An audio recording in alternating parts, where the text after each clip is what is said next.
kita memiliki tujuan yang mulia, yaitu menilai kelayakan. Ada dulu usulan dari Abdisi Bari, kenapa menilai kelayakan kita nggak melakukan aja self assessment seperti di Amerika?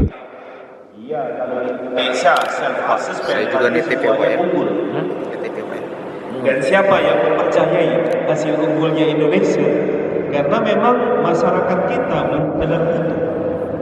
Pada saat masyarakatnya sadar mutu, asesmen tidak perlu ada ban PT.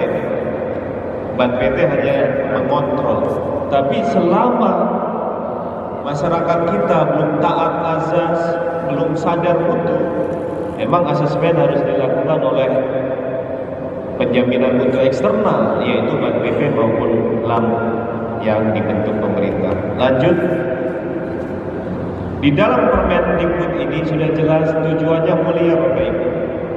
Memberikan kerangka penyelenggaraan pendidikan tinggi, menjamin penyelenggaraan pendidikan tinggi, efektif, inklusif, adaptif, dan juga menghasilkan sumber daya manusia yang unggul.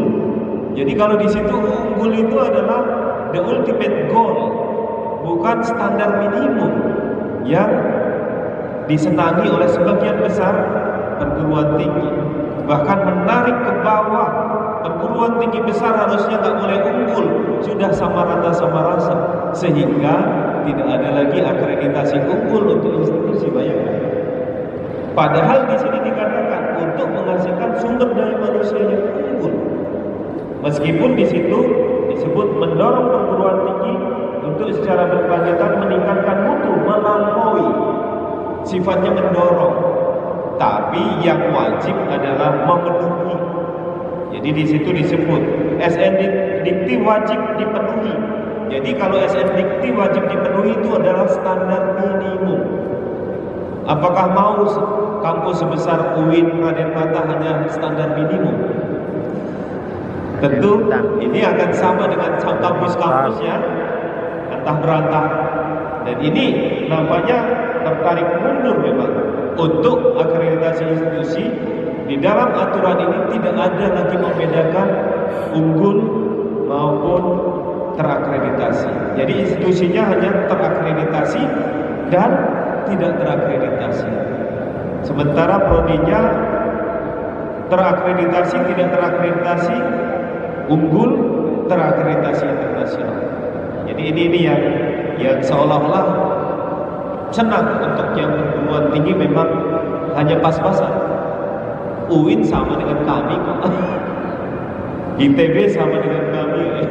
Ini juga kita dalam proses tentu bagus-bagus saja, tetapi tidak terlihat apa capaian yang melampaui SN Dikti itu ditunjukkan oleh institusinya. Lanjut. Ini standarnya Bapak Ibu. Kalau kita lihat standarnya bagus, dalam standar sudah dalam framework. Kalau yang membedakan dulu, standar yang dulu adalah standar input, proses, output. Sekarang dibalik Bapak Ibu, output, proses, input. Di mana output utama, apa itu?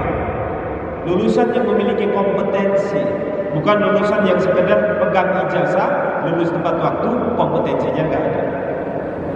Jadi ini menjadi kriteria utama. Kemudian standar berikutnya adalah standar proses. Jadi prosesnya nomor 2, baru inputnya dianggap tidak bermasalah, sehingga input urutan ketiga. Jadi nanti tidak lagi menanyakan ijazah apa yang kamu peroleh, tapi yang ditanyakan ijazah kamu sarjana hukum bisa nggak bikin legal praktik? Nggak bisa, wah berarti ijazahnya beli. Jadi nanti ijazah akan tidak laku kalau tidak diiringi oleh kompetensi. Jadi para bapak ibu yang punya anak gadis yang mau dilamar oleh jejakan, kalau datang saya SH, bukan ditanya ijazahmu mana, bukan. Bisa apa kamu SH? Kalau nggak bisa apa-apa ya pasti akan menjadi penganggur kan. Sekarang itu, kalau insinyur teknik elektro, bisa apa kamu? Bisa nggak tahu kalau listrik saya ini ada masalah? Saya nggak tahu, berarti hanya mencari ijazah. Sekarang ke sana.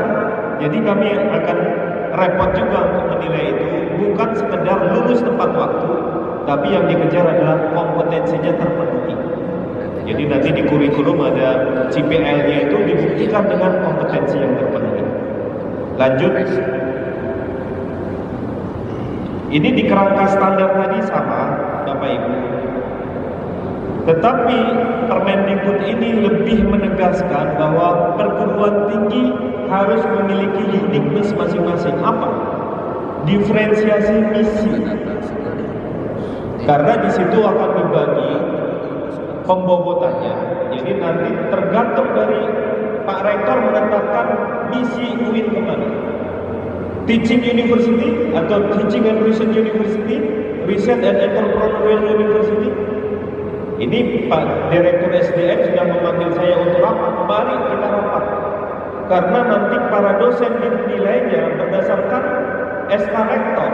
Pak dosen A, kamu bobot penelitian tertinggi. Jadi nanti evaluasinya penelitian karena memilihnya research. Jadi sebagai research lecturer. Kalau ini saya sebagai teaching and research lecturer. Termasuk program studi ke arah mana? Research atau teaching? Ini yang disebut diferensiasi yang dibedakan. Sekarang tidak harus tridharma, itu tiga-tiganya bagus. Jadi tridharma tetap dilaksanakan, pembobotannya yang ditentukan oleh masing-masing universitas. Bahkan Pak Rektor membagi sampai ke dosennya. Kalau di IPB sudah menetapkan sebagai kampus saya Research and Entrepreneurial University. Jadi ditunjukkan jelas risetnya besar, bagus, banyak outputnya, dan entrepreneurial, menciptakan wirausaha-wirausaha. Itu saya nggak tahu kalau UIN nanti Pak Rektor akan ke teaching and research atau teaching and entrepreneurial, karena banyak pendakwah nanti yang menghasilkan semacam itu. Lanjut. Ini yang mau tidak mau harus dipenuhi tadi. Walaupun standarnya adalah SNDikti, tapi universitas yang tadi yang sukanya hanya minimum standar tidak boleh hanya mengandalkan SNDikti.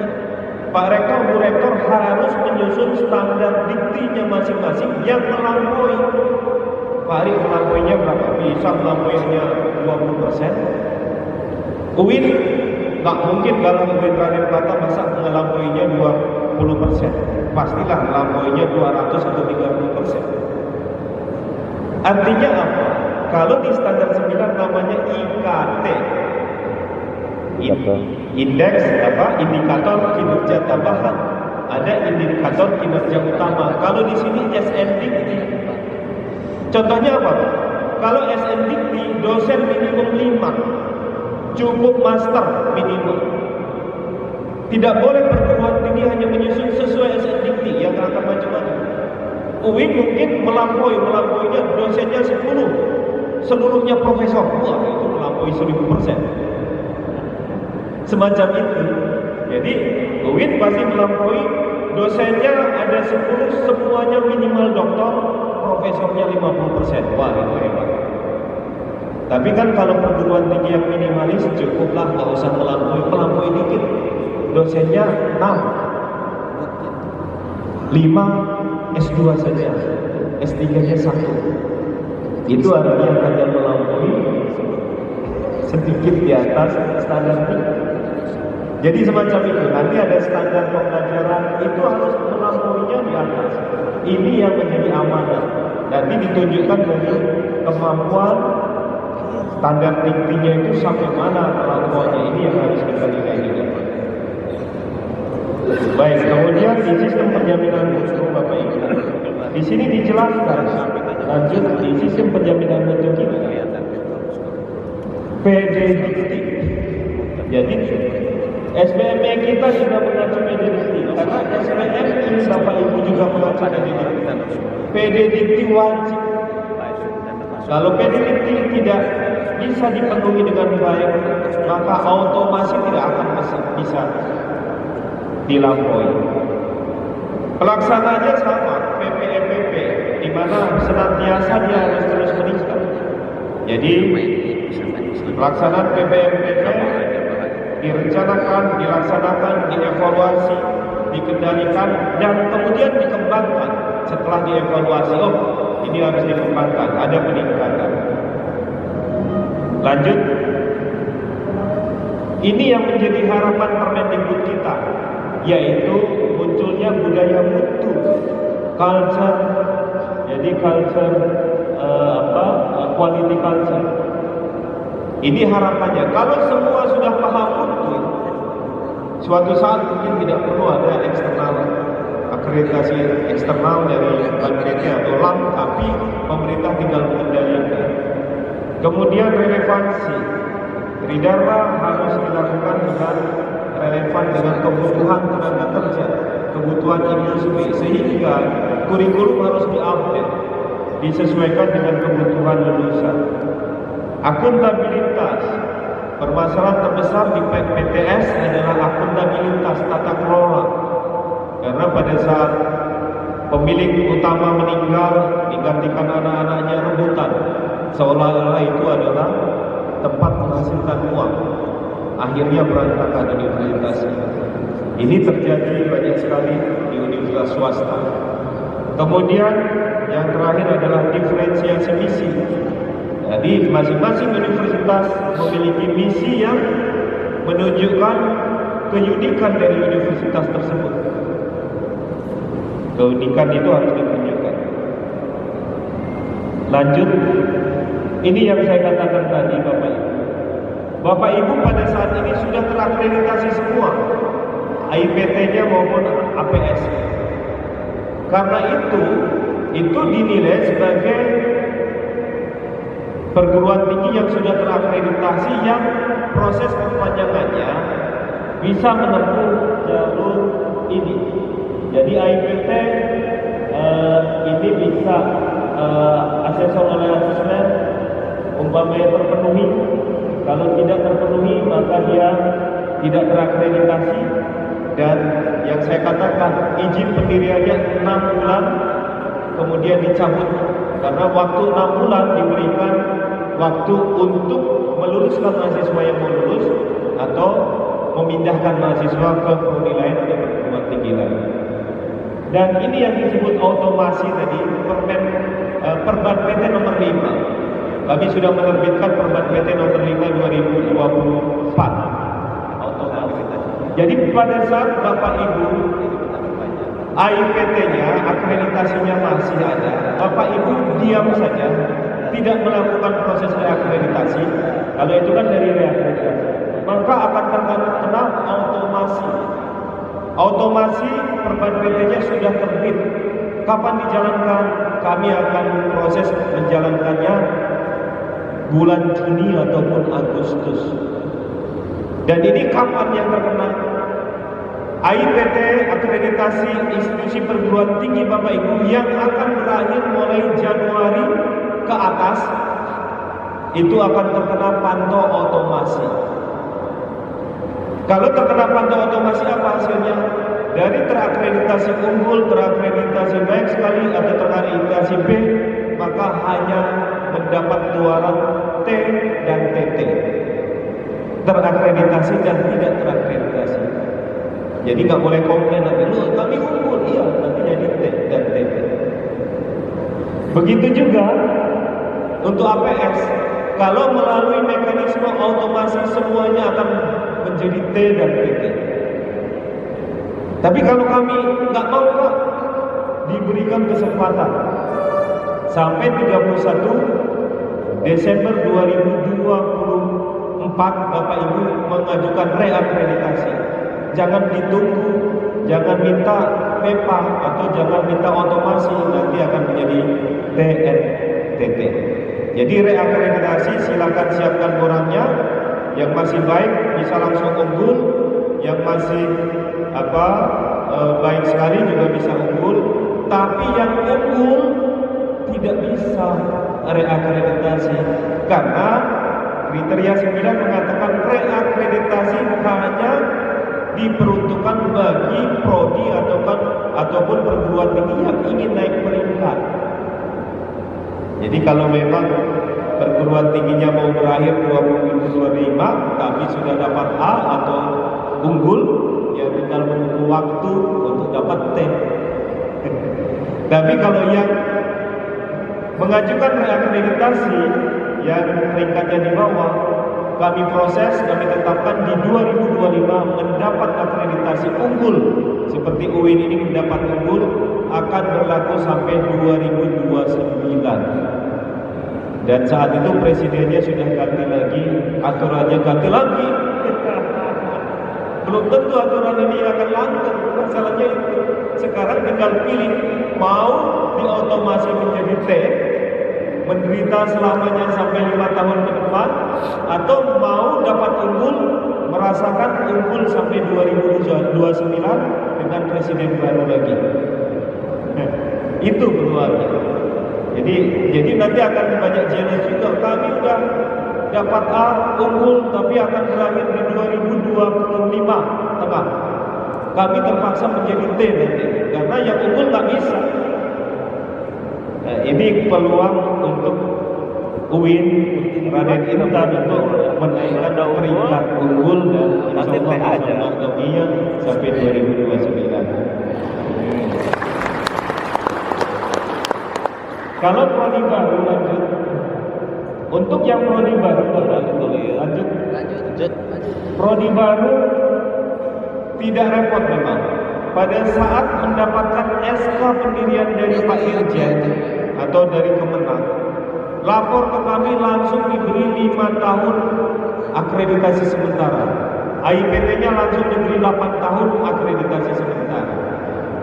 Baru setelah itu mereka 1 tahun sebelum berakhir melakukan proses akreditasi. Jadi akreditasi sementaranya 5 tahun. Kalau sekarang kan tidak. Sekarang pada saat mendapat SK dilaporkan ke kami dapat akreditasi minimum 2 tahun. Setelah akreditasi minimum baru mengajukan akreditasi pertama setelah mahasiswanya ada 2 tahun mengajukan akreditasi pertama, baru benar-benar dapat akreditasi. Sekarang tidak, diberi akreditasi sementara langsung 8 tahun untuk AIPT dan 5 tahun untuk untuk APS. Lanjut.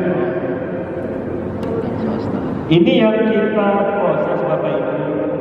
Kita sudah memiliki situs baru untuk memantau indikator keterpenuhan data Bapak Ibu di PDDikti. Apa situsnya? Itu yang disebut situs untuk melihat rambu-rambu mana indikator yang terpenuhi. Bapak Ibu bisa ketik di sini https://pemutu pemantauan dan evaluasi mutu akreditasi pemutu.kemdikbud.go.id. Itu sudah bisa dibuka pemutu. Tapi yang untuk APS-nya belum. Insya Allah bulan April APS-nya akan kita rilis. Tapi untuk yang perguruan tinggi sudah https://pemutu.kemdikbud.go.id sudah ada itu. Jadi pada saat nanti lewat pemutu semuanya akan T dan TT. Jadi kalau untuk mengakreditasi unggul lanjut nanti ini kita lewatkan saja. Ini ketentuan peralihan ada 2 tahun saja. Jadi ini perguruan tinggi atau program studi yang tidak melakukan proses akreditasi akan dicabut izinnya. Jadi kapan batasnya? 16 Agustus 2024 ini akan dicabut izinnya. Banyak sekali hari yang dicabut, iya banyak sekali. Lanjut. Ini Bapak Ibu yang saya katakan tadi, peringkat akreditasi hanya yang lengkap diperoleh untuk program studi, yaitu terakreditasi, tidak terakreditasi, unggul. Kalau mau unggul, instrumennya beda. Kalau tadi yang saya katakan instrumennya hanya pemenuhan SNDP. Pada saat unggul nanti ada instrumen dari LAM dan BNPB, instrumen unggul. Pusing lagi. Kalau dulu instrumennya satu instrumen bisa mendapatkan peringkat baik, baik sekali unggul. Sekarang tidak. Instrumen pemenuhan SNDT dan instrumen pelampauan SNDT yaitu instrumen unggul, LAM atau BAT PT. Gitu. Dan satu lagi adalah internasional, terakreditasi internasional. Oke, ini nggak saya tulis di sini. Jadi kalau untuk perguruan tinggi hanya terakreditasi dan tidak terakreditasi. Lanjut. Oke. Ini yang saya katakan catatan penting yang perlu dicamkan Bapak Ibu. Instrumen akreditasi lama akan berakhir 16 Agustus 2025. Jadi kita menggunakan instrumen lama ini, jadi percepatan nanti. Tadi ada tsunami lagi, pasti kita harus menyelesaikan itu proses reakreditasi sebelum Agustus 2025. Kemudian Bank PT Datang akan menyelesaikan instrumen dan sistem akreditasi baru hingga Desember 2024. Instrumen akreditasi baru efektif berlaku 18 Agustus 2025 dan kita akan melakukan sosialisasi. Batas akhir Bapak Ibu mengajukan reakreditasi ISK 31 Desember 2024 ini. Kalau masih mau ingin unggul, instrumen otomasi yang sudah jadi adalah instrumen otomasi untuk IPT saja. Ya, untuk IPS insya Allah Maret April nanti akan ditetapkan. Jadi kalau itu sudah lengkap, maka di akhir tahun ini semuanya akan terpantau dengan instrumen baru dan yang sudah mendapat peringkat melalui otomasi hanya akan mendapat luaran T dan PT. Itu. Lanjut. Ini batas-batas waktunya jadi hampir sama. Tapi ada persyaratan untuk bisa ini yang perban PT yang terbaru adalah perban PT 5 tentang otomasi. Perban PT 5 2024 itu tentang otomasi dan kami diminta untuk melaksanakan otomasi, tapi kami akan laksanakan sekitar Juni. Dan di proses otomasi yang sekarang Bapak Ibu bisa lihat di pemutu yang tadi lamanya saya berikan. Instrumen indikator yang akan dinilai ada 15 sekarang. Kalau sebelumnya hanya 10. Karena ada permintaan untuk memasukkan IKU 2, IKU 5, Sinta masuk di situ juga. Namun kita baru akan melaksanakan yang indikator 1 sampai 10. Indikator 11 sampai 15 6 bulan kemudian baru kita terapkan setelah universitas memasukkan data-data tersebut. Lanjut. Ini layanan kami masih seperti biasa Bapak Ibu. Sampai 31 Desember layanan kami masih seperti biasa. Karena kami diberikan masa transisi 2 tahun. Dan tahun ini menyelesaikan instrumen dan menyelesaikan proses reakreditasi, proses ISK, kita masih proses seperti biasanya. Lanjut. Dan kita masih menggunakan instrumen 9 kriteria. Jadi ingat Bapak Ibu, 9 kriteria. Instrumen baru yang akan berlaku di tahun ini adalah otomasi dan yang otomasi APS dan IPT. Tapi itu berlaku untuk yang masa akreditasinya berakhir mulai Januari 2025 ke atas. Kalau Bapak Ibu tidak melakukan reakreditasi maka akan kena otomasi. Otomasi akan menyasar akreditasi yang akan berakhir 1 tahun akan berakhir. Berarti yang mulai dari Januari sampai Desember 2025 itu akan kena otomasi. Jadi itu ingat saja, kalau Bapak Ibu tidak mengajukan sampai 31 Desember maka semuanya akan kena otomasi, tidak ada lagi peringkat, hanya akan menjadi T dan TT. Kalau ingin peringkat nanti mengajukan lagi peringkat unggul kelak dan berbayar. Berapa bayarannya belum tahu, ini belum ditetapkan. Lanjut. Kami juga nanti masih memberikan peringkat ini baik sekali dan unggul. Lamannya juga Bapak Ibu bisa cek. Seluruh peraturan yang baru akan kami terbitkan di laman BNPT. Lanjut, sistem kami masih berlaku dan di akhir tahun ini nanti kami akan mengembangkan sistem baru Sabto 2. Ini masih menggunakan Sabto 1 karena kita masih memproses usulan reakreditasi maupun ISK dengan Sabto. Ini proses kami lanjut. Ini rasanya sudah sekarang semakin cepat karena asesor yang lambat-lambat sekarang kita nggak tugaskan lagi. Asesor yang lambat pasti akan diteleponin, dikejar-kejar. Kalau sudah itu dia nggak akan kami tugaskan. Jadi Pak Jamal ini asesor yang rajin, termasuk beliau banyak penugasan. Jadi kalau asesor yang rajin penugasannya banyak, asesor yang lambat langsung kami delete, tidak ditugaskan. Karena kami di konten, kenapa lama? Di asesornya kadang sampai 1 bulan, 2 bulan, nggak tahu diapakan itu. Padahal pulang dari asesmen harusnya selesai. Lanjut, ini data kami Bapak Ibu. Kalau UIN Raden Patah sudah unggul, masa sih UIN Raden Intan yang bagus begini nggak bisa unggul? Kami kemarin baru memutuskan unggul, Universitas Pelita Harapan unggul. Terakhir memutuskan Universitas Tadulako di Palu sudah unggul, baru unggul. Namun Universitas Tirtayasa Sultan Agung Tirtayasa turun peringkat dari A menjadi B dan didemo oleh mahasiswanya karena itu Pak Rektor tidak memahami kebijakan penjaminan mutu di saat-saat masa akreditasi perguruan tingginya mau habis. Beliau membuka 7 program studi baru sehingga syarat perlu unggul tidak terpenuhi.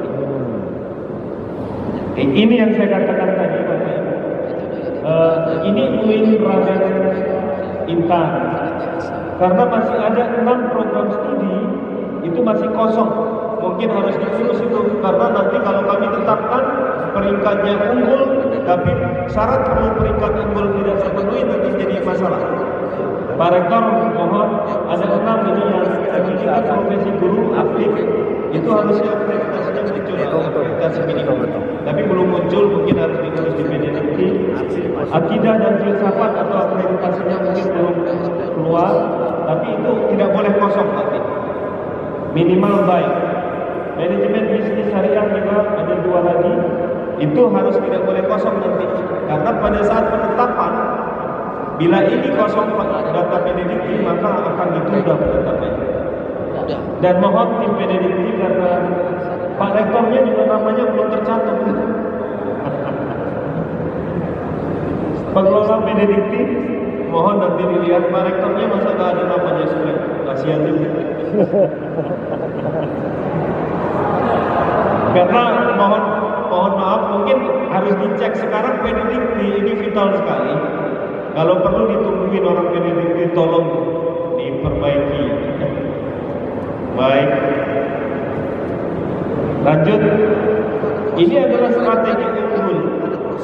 Kalau kita lihat sarplasnya sudah bagus sekali, bahkan menjadi tempat healing. Wah, itu tak ada masalah lagi ini. Dukungan dosen bahkan memiliki profesor yang sudah mencapai 50 ya. Sekitar 50. Kemudian kurikulum pendidikan pastilah terupdate karena beberapa mahasiswa internasional dan lain-lain. Ini saya pikir tidak ada masalah untuk UIN Raden Intan. Mekanismenya, kalau yang sudah A memang ISK, tapi Raden Intan B berarti reakreditasi sudah tepat. Namun mohon dikawal data di PDDT-nya nanti. Jadi nanti sampai kami akan menetapkan supaya data PDDT-nya bagus. Lanjut. Karena perlu di sini nanti. Ini sangat perlu ukur. Ini 4 poin ini nggak boleh di bawah ini nilainya yang kuning-kuning ini. SPMI minimum 3. Perolehan status akreditasi minimum 3,25. Karena masih ada 6 yang kosong tadi, pembaginya jadi tinggal 2,61 nggak terpenuhi. Tapi kalau saya kasih B tadi baik, maka sudah terlampaui 3, lebih. 3,3. Jadi ini menjadi PR Pak supaya nanti